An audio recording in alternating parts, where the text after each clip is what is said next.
So, a mother lies dead in her room. 7 days pass, and for that entire week, her own daughter, living separated by just a few inches of drywall, never once knocks. God, it's horrifying. It really is. She never calls out. She just goes about her daily routine, making meals, sleeping, waking up, just living her life right next to a corpse. It's a true story, and it is the absolute definition of a wake-up call. We usually think of isolation as being stranded alone in the wilderness. Right, like Tom Hanks in Castaway or something. Exactly. But this forces us to confront a much more terrifying reality. We are now capable of being profoundly, dangerously alone while pressed right up against each other. And that is the central mission of our deep dive today. We're unpacking a really profound cultural critique based on an essay by Shanta Maria. Yeah, and to give you all some context as you listen, this text pulls heavily from South Asian history and Bengali literature to make its point. Yeah. But the warning it issues is incredibly universal. Completely universal. In an era of, unprecedented, hyperconnected cyberculture, are we actually engineering our own ultimate loneliness? That's the big question. We're going to dissect this reality of having thousands of followers, of being constantly plugged in while simultaneously just starving for actual human intimacy. The author suggests that we've built this massive infrastructure of connection that somehow completely bypasses the human soul. Right. We have constructed these physical and digital environments that trick us into feeling surrounded, but mechanically, we are entirely isolated. It's an architectural and psychological phenomenon, honestly. It requires a total reevaluation of what a community actually is. It really does. So, to give you a way to visualize this as we start, think about the classic nightmare of being stranded in the middle of the ocean on a life raft. You look out, and it's just water to the horizon in every single direction. An absolute abundance of water. Yeah, water everywhere. But you are dying of thirst because not a single drop of it is something your body can actually process and drink. That's such a visceral way to picture it. Let's take that a step further into the actual mechanics of it. Think of your social energy like a daily budget of calories. Okay, I like this. Historically, you spent those 2,000 calories building deep, necessary shelters with 5 people. Today, social media and digital platforms trick you into spreading those exact same 2,000 calories across 3,000 people. Wow. Yeah, you were giving everyone a fraction of a calorie. Exactly. No one is fed and no shelter ever gets built. That is the exact mechanism at play here. We are exhausting our social energy on a massive scale without ever actually nourishing our psychological need for a tribe. Right. We're actively participating in our own social dehydration, to use your ocean analogy. So as you listen to this deep dive today, I want you to treat yourself as the third person in this conversation. Just kind of reflect on your own digital footprint. Yeah, really look at it. Think about the apps on your phone, the hundreds of unread notifications, those sprawling lists of people you haven't spoken to in years but still follow. Ask yourself, are you building a shelter or are you just spreading fractions of a calorie into the void? That's the perfect lens through which to look at the first major concept the source text introduces.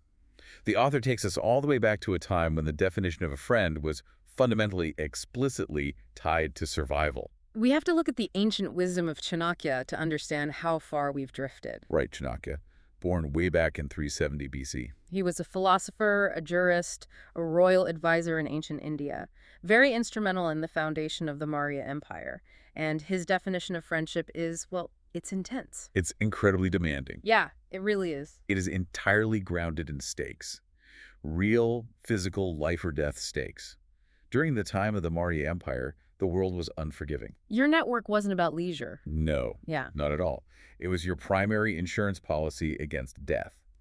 Chanakya defined a true friend as someone who stands by you during festivals, certainly. But also during danger, famine, war. At the king's court, too, which back then meant facing potential execution, imprisonment, or total financial ruin.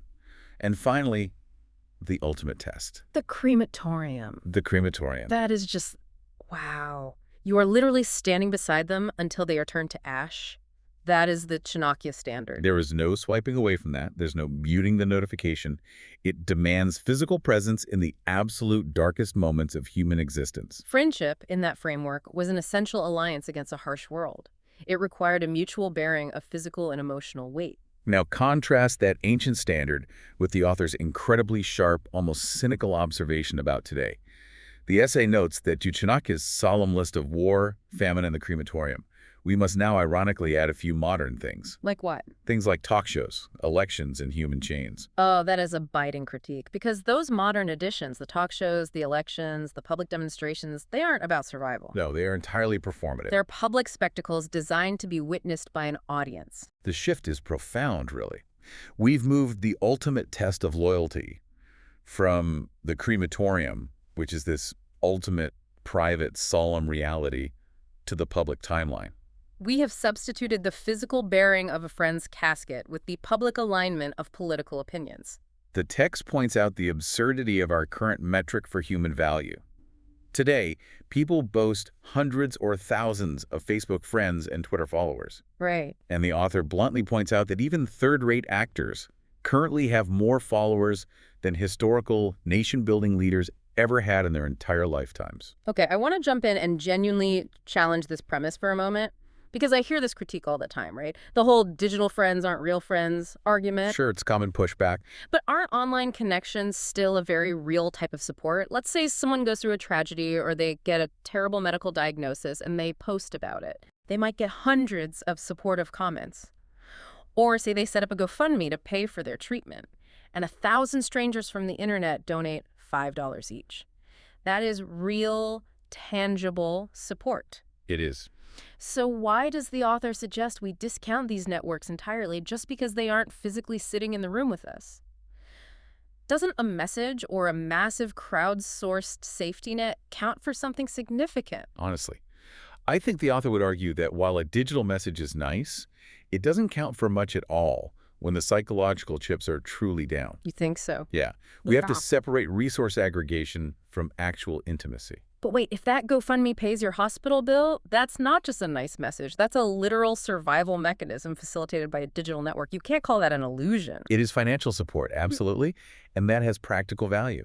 But the text is fundamentally about the soul's isolation. Right. A GoFundMe might pay the hospital bill, but does it sit beside your bed at 2 in the morning when you are terrified of dying? That's fair. It doesn't. Does a comment section hold your hand while you wait for the biopsy results? The trap here, the specific danger the author is highlighting, is that we confuse that resource aggregation with actual psychological intimacy. It is the trap of false abundance. False abundance, meaning our brains misinterpret the data we're receiving. Precisely. We have to look at the evolutionary biology of how our brains process social safety. Right, because for hundreds of thousands of years, the human brain evolved in small tribes. Exactly. If you looked around and saw 300 people who recognized you and acknowledged you, your brain registered that as absolute impenetrable security. You were safe from the wolves. You were protected from starvation. But today, when you open your phone and see 3,000 connections, 3,000 followers, your primitive brain still fires off those exact same neurochemical signals of safety. It gives you the dopamine hit of tribal security. Exactly. It tricks you into feeling deeply secure. But it masks the terrifying underlying reality that almost none of those 3,000 people would actually show up at your crematorium. Right, they wouldn't help you pack your apartment, let alone hide you during a war. So the digital connection actually prevents us from seeking out the deep survival-level connections because we mistakenly believe we already have them. Going back to the ocean analogy, we're drinking the salt water, our stomach feels full, and so we stop looking for the fresh water until our organs just shut down. Because the brain feels chemically satisfied by this low-stakes, high-volume engagement, the muscle for deep, demanding, messy, real-world friendship starts to atrophy. We settle for the shallow because the sheer volume of it feels so incredibly mathematically validating. But it's a mathematical illusion. Which brings us to a really dark logical conclusion. If these thousands of followers don't equate to real support, what happens when someone at the absolute peak of this digital global popularity faces a real internal crisis? It's a disaster waiting to happen. Right, because if false abundance is a trap, the people with the most followers should be the ones caught deepest in the snare. Tragically, the source text provides devastating proof of exactly that mechanism. It brings up individuals who possess the absolute ultimate version of modern popularity, yet succumb to complete despair and suicide. The names listed in the essay are just jarring. You have global icons like the Hollywood actor Robin Williams. Yeah. You have prominent regional figures like the journalist Minar Mahmood. You have Navara Depita, A Vibrant Young Life, and the actress Jia Khan. These are people who were loved, supposedly by millions of people across the globe. It highlights the lethal nature of the illusion. It forces us to ask, how does someone with a vast audience, with literally millions of people hanging on their every word, their every tweet, decide to leave what the text describes as a friendless world? A friendless world. That phrasing is haunting. A friendless world populated by millions of followers, it's the ultimate paradox. It is a paradox that requires us to examine the mechanism of public visibility versus the visibility of the actual self.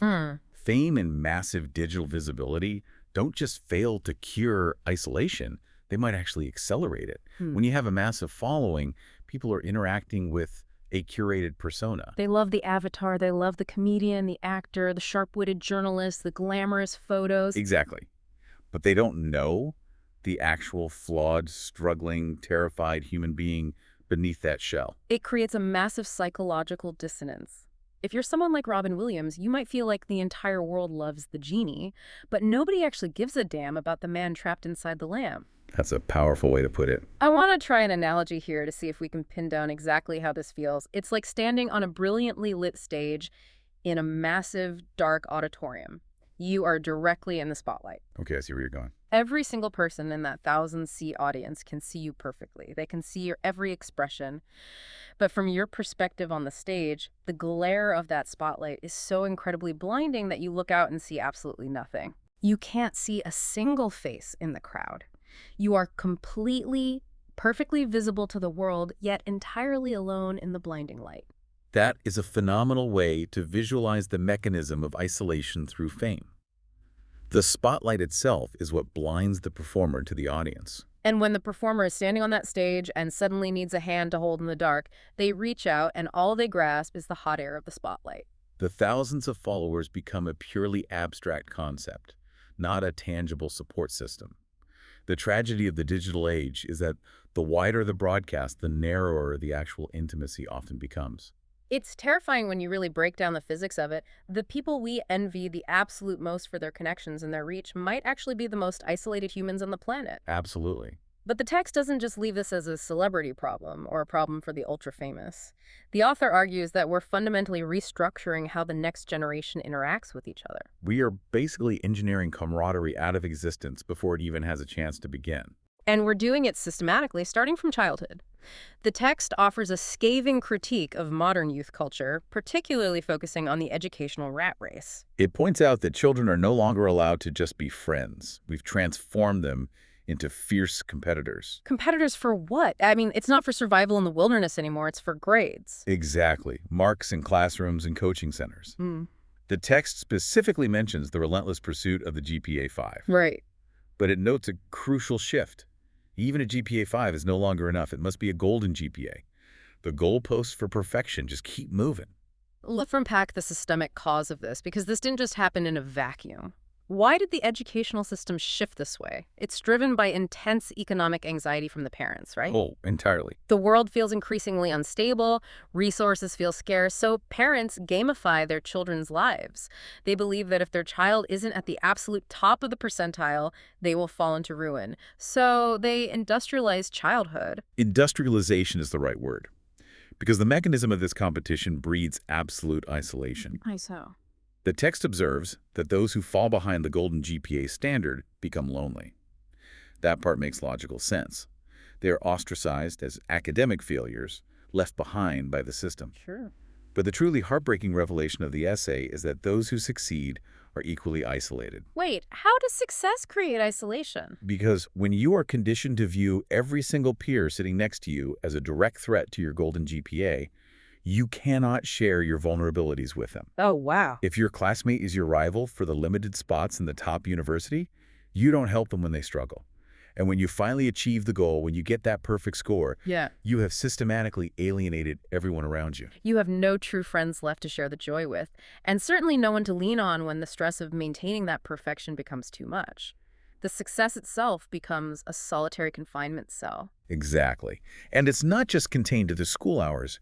The text details this absolutely relentless, punishing schedule that kids are put on today. Racing from academics straight to dance class, then singing lessons, then guitar, art, recitation, acting classes. It's an assembly line of extracurricular optimization. And if you look at that schedule, What is the one critical developmental element missing from that list? Idle time, hanging out, doing absolutely nothing with other kids. Precisely. There is zero time left for idle hanging out. And from a sociological standpoint, organic, unstructured bonding is where true friendship actually takes root. You don't become lifelong friends with someone while you are both furiously taking notes in a structured guitar class. Right. You become friends in the 45 minutes of doing absolutely nothing on the porch afterward. Yeah. Talk about your fears, your weird thoughts, your families. We've completely eradicated the porch time from modern childhood. We really have.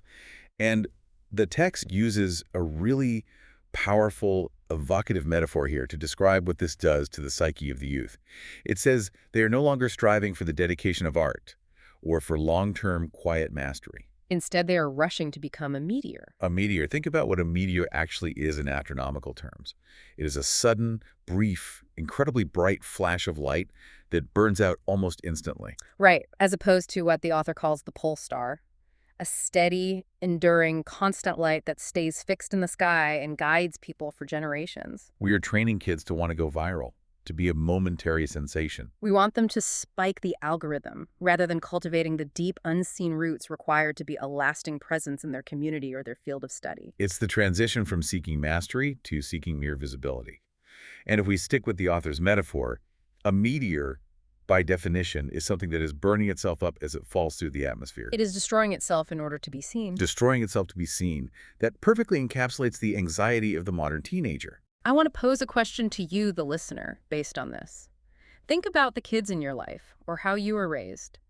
Are we actively training our children to view empathy as a competitive disadvantage? That's a terrifying thought. Because if your peer's success is your failure in the grading curve, empathy isn't just unnecessary, it is a liability. That is the incredibly dark, logical conclusion of the hyper-competitive system.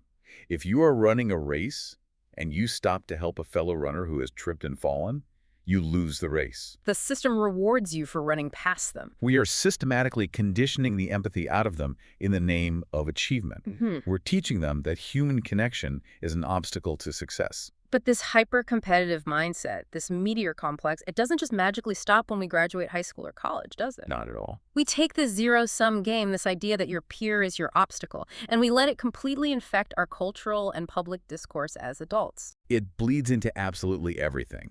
The source text draws a brilliant contrast between the shared cultural events of the past and the media consumption of the present. The author talks about how previously something like a neighborhood music program was a collaborative effort. Exactly. It fostered deep community bonds.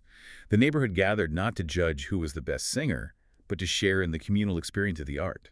The value was in the gathering itself. But now, we have replaced the neighborhood program with the era of reality television. The text specifically names formats like Idol and shows with the premise of looking for you. And the core underlying premise of every single one of these shows is brutal. It's survival of the fittest. The motto is essentially either you stay or I stay. It is the total commodification of elimination. We are no longer entertained by the art itself. We are entertained by the anxiety of the competition and the eventual social execution of the loser. We watch people cry as they are voted off. It reinforces that childhood lesson on a massive cultural scale. Yeah. Your neighbor is your obstacle, not your friend. Connection is weakness. And if you think reality TV singing competitions are bad, let's talk about the so-called intellectual sphere. Because the text has a fascinating critique of modern talk shows, the shows that are supposed to be elevating our minds. This is one of the sharpest, most cynical observations in the entire essay. The author points out that what used to be intellectual debate, the sharing of differing ideas to try and synthesize a higher truth, Right. that has completely devolved into pure theatrical hostility. It's literally table banging, swearing, and in some of the examples the author is drawing from, physical fights on set. Yeah, physical fights. And for what? Not to solve a problem, just to establish a partisan opinion. The goal isn't to reach an understanding. The goal is to verbally destroy the opponent so a clip can go viral on Twitter. And if we connect this to the bigger picture, the author makes a brilliant, deeply tragic historical comparison. They compare these late-night intellectual wrestlers to the gladiators of Spartacus's Rome. The Colosseum, people fighting to the death on the sand for the amusement of a screaming crowd. Exactly. But the author goes a step further into the psychology of it. They suggest that these modern talk show guests are actually far lonelier than the literal gladiators of ancient Rome. Okay, we need to unpack that. How could a guy in a suit arguing about tax policy on late-night TV be lonelier than a slave who is forced to fight lions with a short sword? Because the Roman gladiators, at the absolute very least, shared a horrific mutual bond in their slavery and their impending doom. Right, they lived together in the ludus. They knew they were victims of a brutal system, and they had camaraderie in their shared tragedy. They were brothers in the blood. But the modern intellectual gladiator voluntarily chooses this isolation. Exactly. They go on television and perform anger, intentionally alienating themselves from their peers, actively severing their own human connections, all for an audience that treats their intellectual discourse like a blood sport. They are destroying their own souls voluntarily for ratings and retweets. It's chilling. They are performing anger for an audience that doesn't actually care about the ideas, but just wants to see the intellectual blood on the sand. The irony is staggering. It really is. Think about it. These are the programs that are supposed to connect us to the broader ideas of the world, to elevate our understanding of society, to make us better citizens. But they're actually just modeling extreme social hostility. They're teaching us that the only way to be heard in a crowded world is to scream louder and be more vicious than the person sitting next to you. But this gladiator mentality on television doesn't exist in a vacuum, does it? No, it's actually training us for how we behave on our own personal stages. Because once the smartphone gave every single person a front-facing camera and a broadcast platform, we didn't just watch the performance anymore. We became the performers. Thanks to social media, the text argues, every single one of us is now trapped in our own daily, exhausting reality show. Which brings us to the core of the digital age, and maybe the most uncomfortable part of this deep dive for all of us, the narcissism of the everyday user. Yeah, this is where it hits close to home. The text uses a specific quote that I think we need to dissect heavily. Looking only at oneself, dying moment by moment. It's a profound modern retelling of the ancient Greek myth of Narcissus. Yeah. Remember, Narcissus stared at his own beautiful reflection in a pool of water, and he was so captivated by his own image that he withered away and died. Because he couldn't pull himself away long enough to eat, drink, or connect with anyone else. But today, instead of a pool of water in a forest, the reflection is the front-facing camera of an iPhone. Right. We are staring into the black mirror, and the author shares a specific, incredibly dark anecdote from their own life to illustrate the lethal nature of this modern narcissism, the story of the extremely beautiful friend. This anecdote is where the concept of the curated life reveals its absolute toxicity. The author describes a friend who is obsessed with her digital reflection. She uploads selfies hourly, right? She uploads selfies hourly. She changes her profile picture daily. And because she is physically beautiful, she is constantly surrounded by what the text brilliantly calls digital flatterers. Hundreds of likes, constant comments, people telling her she is flawless, perfect, a queen. It is the ultimate manifestation of the false abundance we talked about earlier. Yeah. Because here's the dark, tragic twist of the anecdote. Behind those hourly, perfectly lit, smiling, filtered selfies, this woman was facing a terrifying domestic crisis. She was dealing with a severely abusive husband. A literal nightmare behind closed doors. And when she finally reached a breaking point, when the illusion cracked and she needed real Chanakya-level friendship. Someone to stand by her in actual physical danger. Exactly. Not a single one of her digital flatterers stood by her. The comments section evaporated when it came time to actually intervene and help a human being in peril. The thousands of followers were ghosts. But the most tragic part of the author's story isn't even that these people abandon her. It's what she does now, in the aftermath. The text states that she continues to endure daily humiliation and abuse at home while simultaneously continuing to post smiling, highly stylized selfies.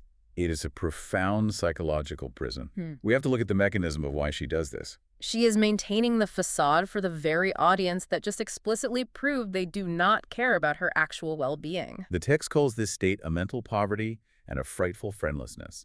Think about the sheer psychological energy required to maintain that illusion of happiness while being abused. It is draining the exact energy she might otherwise use to pack a bag, seek legal help, and escape her reality. The curation is enabling her entrapment. It's horrifying. She is plastering a happy, digitally smooth mask over her own trauma. And it's not an isolated incident. The text gives another example of the exact same mechanism, right? A popular blogger. Yes, the author brings up a popular blogger who had a massive friend list, a huge online influence, and immense digital clout. But when he faced a vicious cyber attack, When the digital mob turned on him and the algorithm favored outrage over his content, his massive list of cyber friends vanished He instantly. didn't want to catch the crossfire. They abandoned him. The second association became a liability. So who actually showed up for him when the digital world collapsed? Only a few real-life, physical, flesh and blood friends. The people who knew him off the screen. The people who sat on a porch with him. I want to pose a question to you, the listener, and to you, my co-host. We see this behavior every day. When we see someone posting hourly selfies or constantly updating their status with perfectly curated moments, our initial instinct is usually to roll our eyes, right? Yeah, to think, wow, what a vain narcissist. They are so full of themselves. But based on the story of the woman with the abusive husband, we have to reconsider the mechanism. Is the selfie culture actually just vanity? Or is it, for many people, a desperate silent cry for help? That is the pivotal question of modern psychology. We have to look at the addiction mechanics of validation. If you are deeply, profoundly lonely in your physical life, If you are being abused or ignored, or you feel entirely invisible, and the only time you feel visible or valued is when the dopamine hit of a notification pings on your phone, yeah, you are going to chase that ping like a starving person chases bread. it might look like vanity to the outside observer, but mechanically it's an addiction to the only form of validation you have left. You are starving, and the selfie is a way to beg for crumbs. Begging for crumbs while putting on a performance that pretends you're at a banquet. It's heartbreaking. But here is the insidious thing about curating a fake digital life. It doesn't just isolate the person posting the photo. It's not a victimless crime against oneself. Not at all. It actively destroys the mental health of everyone forced to watch it. We are all becoming collateral damage to each other's fake happiness. The author explores this concept of collateral damage brilliantly. To maintain the digital banquet, we are completely ignoring our physical proximity. We are sacrificing the people in the room for the people on the screen. Yes. The text points out the absurdity of our physical lives now. It says we ignore our neighbors, our flatmates, even our roommates, just to engage in cyber chat. We are sitting on the exact same physical couch, breathing the same air, but we are thousands of miles apart psychologically. And because the screen is the primary reality, we begin to perform our physical lives purely for the digital record. The text points out that we cook elaborate, beautiful meals, we go on incredibly expensive vacations, we post emotional, tear-jerking, multi-paragraph tributes on Mother's Day or Father's Day. Purely to upload the photos. We don't cook the meal to savor the taste. We don't go on vacation to actually relax and listen to the ocean. And, darkest of all, we write a 500-word essay about how much we love our mom on Facebook, but we don't actually pick up the phone to call her and ask how her day was. Because the goal is no longer the relationship is obsolete. The goal is the broadcast of the relationship. The text asserts a terrifying reality. Our most private moments, love, eating, sleeping, grieving, are now entirely public. We have eliminated the private sphere. We have turned our internal lives inside out. And when you eliminate the private sphere and broadcast everything, you introduce what we can call the psychological bleed effect. This bleed effect the author mentions, it almost sounds like emotional cross-contamination. Like I'm putting out my fake filtered highlight reel, and you're reading it as my actual baseline reality, which then poisons your assessment of your own actual reality. Emotional cross-contamination is the perfect term for it, because the entire system relies on a massive asymmetry of information. You know all of your own struggles, your debts, your arguments, your insecurities. But you only see the absolute best, most manipulated 1% of everyone else's life.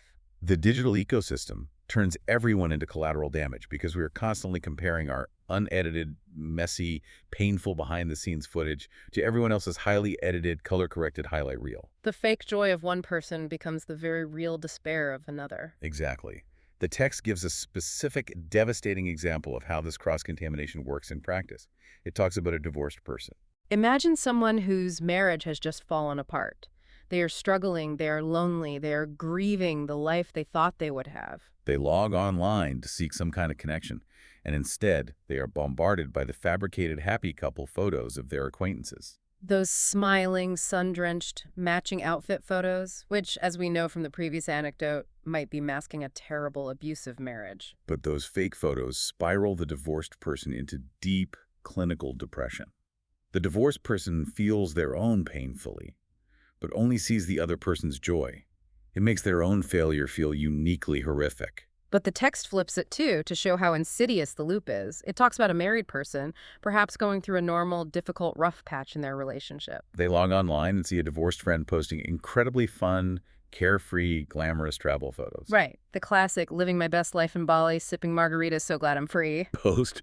Exactly. And that married person, sitting in their living room after an argument about finances, looks at those curated travel photos and genuinely concludes that destroying their own marriage is the smart thing to do. They see the curated freedom and decide to blow up their real-world foundation, chasing a mirage they saw on Instagram. They don't see that the divorced person in Bali is crying in their hotel room every night. It's a vicious cycle of mutually assured destruction. The unhappy couple fakes happiness and depresses the single person, and the unhappy single person fakes freedom and destroys the couple. Everyone is lying, everyone is miserable, and everyone is using everyone else's lies to justify their own misery. It's absolute madness. It is madness, and the root of the madness is that we have lost the vocabulary for true connection.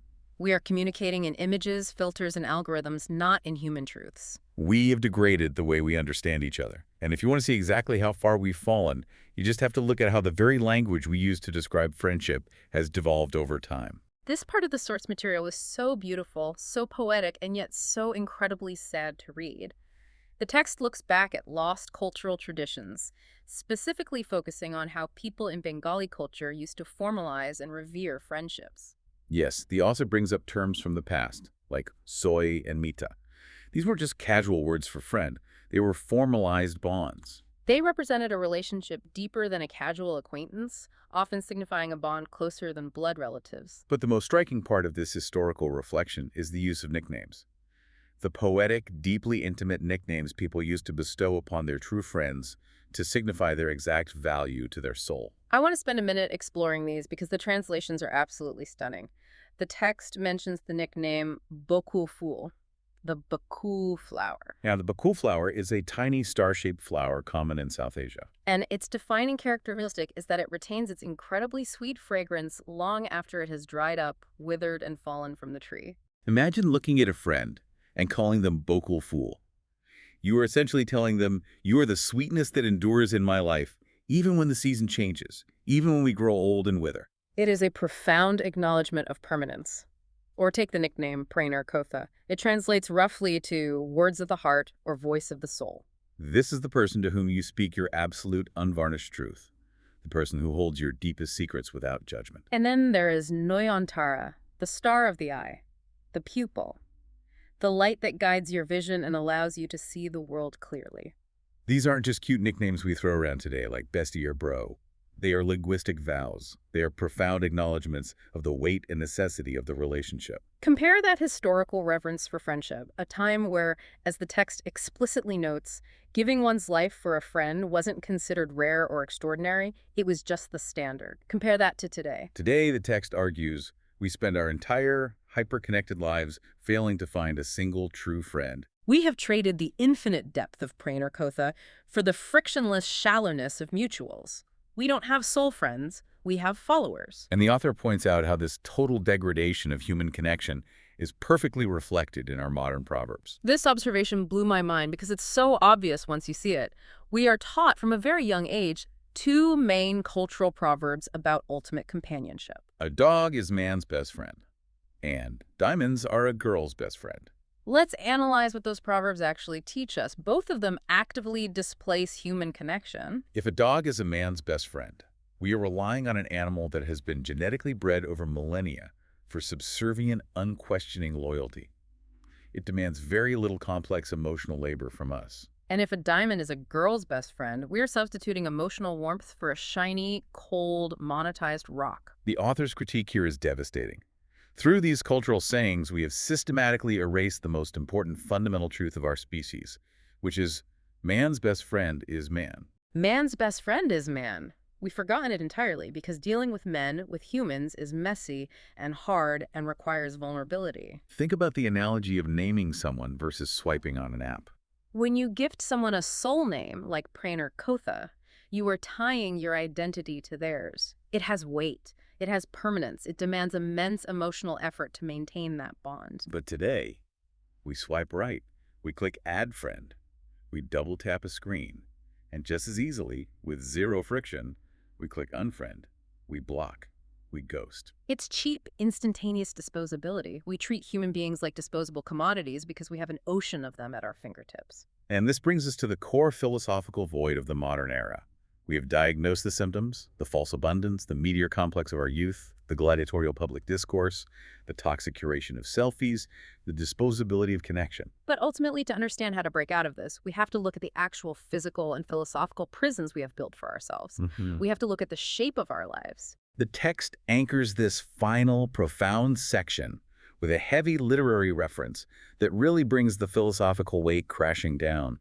It brings up Amit Ray, a central character from Rabindranath Tagore's famous Bengali novel, Shishir Kubita. It's a brilliant anchor for the essay. In the novel, Amit Ray asks a deeply existential, terrifying question. He asks, what shame would it be to arrive in heaven, to be standing before the divine creator, and be asked what you did with your precious, fleeting, miraculous human life? And have to answer that you only ever stared at a clock and never once looked up at the timeless. Exactly. To spend your entire existence tracking minutes, managing schedules, worrying about efficiency without ever experiencing eternity or deep connection or profound art. To be a manager of time rather than an experiencer of life. And the author translates this century-old literary question into our devastating modern equivalent. Right. Today, our tragedy isn't just staring at a mechanical clock on the wall. The text asks us to imagine the modern shame. What if we arrive in heaven and we have to admit that we spent our entire conscious lives mesmerized, staring downward into the glowing rectangular screens of smartphones and laptops? What if we have to confess that we traded the entirety of the human experience for pixels, that we earned only profound loneliness, and that we were so busy curating our avatars that we never even made the time to speak to humans in a human language? To speak to humans in a human language? Yeah. That phrasing is so deliberate. Not communicating in emojis, not communicating in algorithmic likes, not in curated, heavily edited, perfectly lit comments. But face-to-face, unscripted, highly vulnerable, messy human language. The author uses this philosophical void to contrast the ancient and the modern physical spaces we inhabit, drawing a direct, undeniable line from our architectural choices to our absolute isolation. This is where we go all the way back to our evolutionary roots. The text describes how early humans, the cavemen, lived. They didn't live alone in separate caves. No, they lived in interconnected groups, tribes of 300 to 400 people. That specific number, 300 to 400, is crucial. Anthropologists and sociologists often refer to Dunbar's number, which posits the cognitive limit to the number of people with whom one can maintain stable social relationships. Our brains, biologically, are wired to know, recognize, and emotionally invest in a tribe of roughly that size. In those ancient communal caves, every single joy, every sorrow, every starvation, every disease, and every feast was shared among the 300. You couldn't hide your pain behind a filter, but you also never had to bear the weight of it entirely alone. The tribe absorbed the shock of existence. It was the ultimate shared reality. Yep. And what have we replaced the communal cave with? The text uses two very specific, bleak architectural terms: studio apartments and capsule apartments. We have taken the tribe of 400 and completely atomized it. We have locked ourselves inside isolated, highly efficient, technologically advanced boxes. A capsule apartment, which is increasingly common in hyperdense urban centers, is the ultimate physical manifestation of our psychological state. It provides exactly enough room for one human body and a glowing screen, and absolutely nothing else. No room for a guest, no room for a shared meal. It is a tomb for the living. So I have to ask you this. If our evolutionary biology literally requires the communal cave of 300 people to feel secure, to regulate our nervous systems, and to stay sane, is modern architectural and digital isolation essentially a war against our own human nature? Are we fighting a daily battle against millions of years of evolution and losing horribly? we are absolutely at war with our own biology, and the casualty of that war is our global mental health. We're trying to run a Pleistocene-era human brain on a 21st century operating system of extreme individualism and digital abstraction. The software is incompatible with the hardware. It crashes. And that crash results in the profound systemic loneliness the author describes throughout the text. But crucially, the author doesn't just leave us to rot in the capsule apartment. There is a final plea. A way out. An escape hatch from the capsule. Yes. The author argues that escaping this lonely orbit, breaking out of this digital solitary confinement, requires a physical act. You cannot think your way out of it. And you certainly cannot post your way out of it. You have to physically step out of the capsule to stand beside other humans? You have to risk the messy, uncurated, highly inefficient reality of face-to-face contact. You have to step back into the cave. Okay, let's bring this all together. What an incredible, heavy journey this deep dive has been. We've traced a terrifying line today. We started from the horrifying physical silence of a daughter ignoring her mother's body in the next room. We explored the ancient survival-based Chanakya Standard of friendship and watched it devolve into the modern neurochemical trap of false abundance, a trap that leaves even the most globally adored people staring into a friendless void. We unpacked the systemic mechanisms driving our youth to become burning meteors, competing for a golden GPA while their empathy is stripped away by an industrialized educational complex. We saw how this zero-sum game infects adult society, turning our intellectual discourse into gladiatorial combat on talk shows, where anger is performed for an audience that treats debate as blood sport. We looked deeply into the black mirror at the narcissism of the selfie culture, recognizing it not just as vanity, but as a desperate trauma response, the tragic facade of the curated life masking profound domestic and mental poverty. We analyzed the emotional cross-contamination of the happy couple photos, proving how the digital ecosystem turns the fake joy of one person into the very real despair of another. And finally, we mourned the lost Bengali traditions of Praner Kosa, the soul friends, and confronted Amit Ray's devastating question about trading the timeless reality of human connection for the glowing rectangles of our screens. We realized that atomizing the communal cave into the isolated capsule apartment isn't just an architectural shift, it is a biological and spiritual catastrophe. Which brings us to the end, and to you, the listener. We've established that our digital platforms and our hyper-efficient studio apartments are functioning, essentially, as beautifully decorated solitary confinement cells. We have the illusion of windows, but we are just staring at screens projecting light back into our own eyes. So here's the thought I want you to take with you today.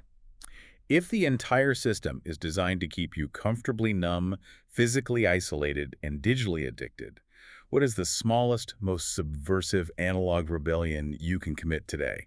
Can you knock on a neighbor's door just to introduce yourself and say hello? Can you leave your phone at home, walk to a coffee shop, and actually look the barista in the eye? Can you call a friend, not text them, not tag them in a meme, but call them to hear their human voice and give them a nickname that actually means something profound? What tiny, inefficient, messy physical act can you do today to prove that, despite the algorithm, man's best friend is still man? Don't let the walls of your own room be the end of your world. A profound challenge to leave us with. Thank you for taking this deep dive into the source material with us. Stay curious, step out of the capsule, and we'll catch you on the next deep dive.